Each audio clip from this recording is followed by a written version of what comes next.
Hello everybody and welcome to this week's video. First of all, Happy New Year, and we thought we'd started the new year and the new academic term by talking about communications. An area that parents have been talking to us about and they've been asking that we work on, and we have been, as you know, putting a lot of work into how we can improve it and how we can move forward.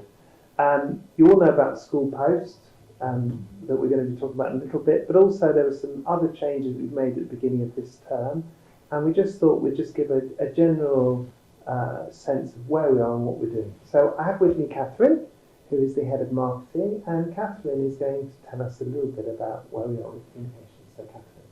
Thanks, Richard. So as you hopefully are aware, we launched a new communications platform called School Post in September last year.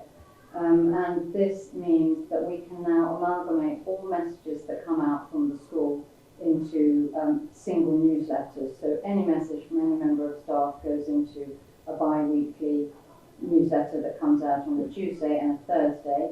And you will only receive the messages that are relevant to your child in that newsletter.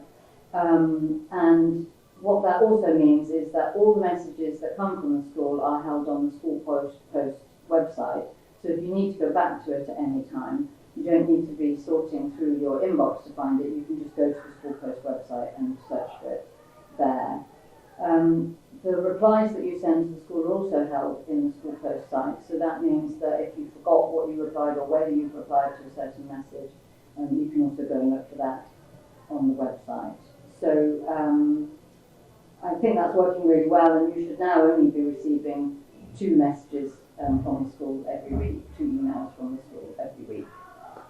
Now I'm just going to say that one of the things that came back last term is people would like lots of notice if they have to plan to visit the school around work. So they need time to tell work and plan. And so what we've decided to do, and again Catherine can tell us a little bit more, is that we're going to be sending a termly email now, and on that termly email it's going to say what are it's going to list the events coming that parents will need time off from work to attend if they come, or will need to put in their schedules. And that way, and we're going to give the list of all those events for the whole term, and that way we hope that parents can plan for those events in plenty of time and make sure that they can work their diaries around exactly what's happening in school in a timely way.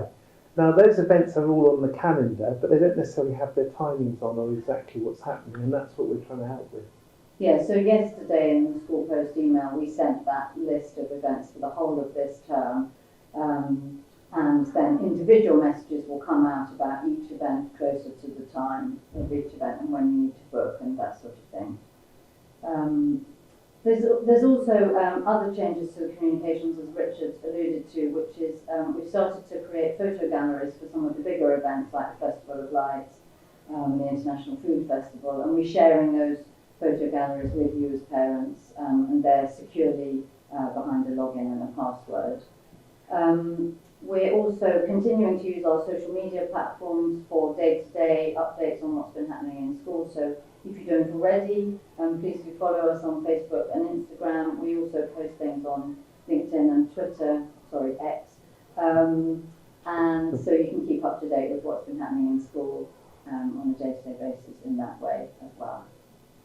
Yeah, so there you go. Well, there's an introduction to what's happening in communications. Please make sure you do look at the School Post for the email on events for this term that you will need to plan ahead. So you've got time to really make sure that you can match your schedule to everything happening in school. And any feedback, of course, that comes to Catherine is always helpful, because it's really an area that we want to keep working on improving and making sure that it serves as our community as best it can. So thank you very much, everybody, and we look forward to next week's video.